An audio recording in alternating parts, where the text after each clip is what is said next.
आदित्य ठाकरे मुख्यमंत्र्यांना निर्लज्ज अशा प्रकारचं वक्तव्य केलं होतं. त्याच्यानंतर आज युवासेनेकडून जे आहे ते शिंदेंच्या युवासेनेकडून ठिकठिकाणी निदर्शनं केली जात आहेत आणि त्यांच्या विरोधात आंदोलनं केली जात आहेत. यावरती काय तुमची प्रतिक्रिया? शिंदेंची युवासेना जेव्हा चंद्रपूरमध्ये सुधीर मुनगंटीवार बहीण भावाच्या नात्याबद्दल काय बोलले होते, त्यावेळेला त्यांना ते सगळं मान्य झालं. का बोलले नाहीत? काल अजित पवारांचा त्या ठिकाणी जाहीरनामा प्रसिद्ध झाला. भाजपाची भूमिका आणि शिंदेंची भूमिका उद्धव साहेबांच्याबद्दल वाटेल ती टीका टिप्पणी करतायत, त्यांना वाटेल ती दूषणं देत आहेत. त्यावेळेला ये वाला लेते हैं। Inverter AC. आप गैम्बलर हो ना?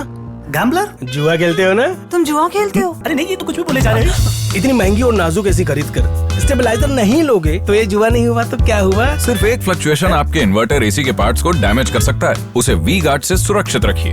We guard, India's number 1 stabiliser. त्यांच्या युवासेनेची गेली होती कुठं भूमिका, आणि म्हणून एकनाथ शिंदे काय बोलले काल ते मी पूर्णपणे ऐकलं.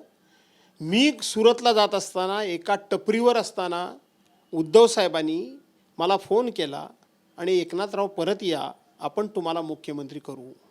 हे स्वतः एकनाथ शिंदे सांगतायत. आणि तेच एकनाथ शिंदे सांगतायत की पुत्रप्रेमाकरता म्हणून, स्वतःच्या मुलाला मुख्यमंत्री करायचं होतं म्हणून. अमित शहा तेच सांगतायत, भाजपचे तेच सांगतायत. तिकडे देवेंद्र फडणवीस सांगतायत की मी दोन्ही पक्ष फोडले वेषांतर करून. ही सगळी वेगवेगळी कारणं सांगून ज्या पद्धतीने विश्वासघात झाला आणि उद्धव साहेबांना ज्या पद्धतीनं गादीवरून खाली ओढलं, उद्धव साहेबांचा मुलगा म्हणून आदित्य ठाकरेंच्या मनामधल्या वेदना मी जवळून बघितलेल्या आहेत. ज्या वेळेला 40 आमदार फुटले तेव्हा 40 गद्दारांच्या मतदारसंघामध्ये जाऊन 50 खोके एकदम ओके ही घोषणा पहिली देण्याचं धाडस जर कोणी दाखवलं असेल तर ते आदित्य ठाकरेंनी दाखवलं. त्यामुळं मुलगा म्हणून आदित्य ठाकरेंच्या वेदना ह्या आपण समजून घेतल्या पाहिजेत. मुख्यमंत्री पदासाठी मग म्हणजे ते तयार होत आहेत असं तुम्हाला म्हणायचं आहे? कोण? आदित्य ठाकरे. का होऊ नये? आदित्य ठाकरेंनी मुख्यमंत्री पदाकरता का तयार का होऊ नये? उद्धव साहेबांनी उद्धव साहेबांच्या त्यांनी सांगितलं ना की त्यांनी का तयार का होऊ नये, त्याचं कारण तर पाहिजे ना. का होऊ नये आदित्य ठाकरेंनी मुख्यमंत्री पदाकरता? परंतु असंच काहीतरी वेडवाकडं सांगितलं जातं. मी परवाच्या माझ्या भाषणामध्ये मी सांगितलं की मी उद्धव साहेबांच्याबरोबर 2024 सालापर्यंत. याचा अर्थ काय? याचा अर्थ हाच आहे की ठाकरे घराण्याचा मुख्यमंत्री होईपर्यंत, आणि तो 2024ला होणारच. म्हणजे आदित्य ठाकरे होणार असं तुमचं म्हणणं आहे? ते उद्धव साहेबांनी ठरवायचं. आधी माझं म्हणणं आहे उद्धव साहेबांनीच परत झालं पाहिजे. परंतु उद्धव साहेब प्रत्येक वेळी म्हणतात की मला शिवसैनिक करायचं आहे. मग आदित्य ठाकरेंनी झालं तर बिघडलं कुठं?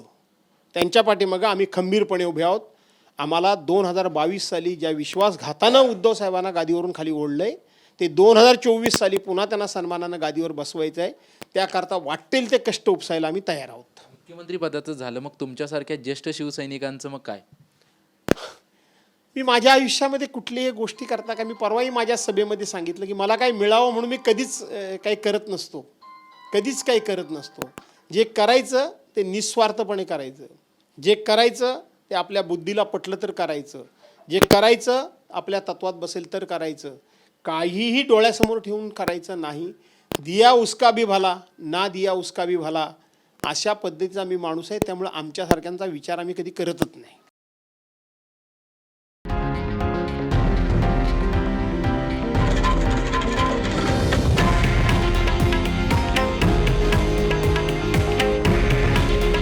हे आहे देशातील नंबर 1 न्यूज नेटवर्क आणि आपण पाहत आहात TV9 मराठी. काळजी तुमची, हित महाराष्ट्राचं.